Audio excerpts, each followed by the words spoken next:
Funga ni siri baina ya mja na Mola wake.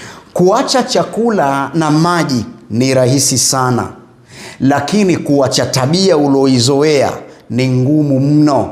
Na hapa ndo kwenye kipimo halisi cha imani ya mwanadamu anayefunga Ramadhani. Amri ya kufunga Ramadhani ipo kwa Allah subhanahu wa ta'ala, kesha tuwekea wazi tufunge, lakini mchakato wa kuilinda funga upo juu yako wewe mwenyewe, kwa sababu aliyepewa amri hii ya kufunga ni wewe uliye na nafsi, na hiyo nafsi yako inatakiwa idhibiti viungo vyote vya mwili ili viweze kuilinda funga kwa lengo la kupata thawabu kamili. Mtume Muhammad sallallahu alaihi wasallam amebainisha wazi kwamba funga ya mwanadamu isiyoambatana na tabia njema haina thamani yoyote mbele ya Allah subhanahu wa ta'ala.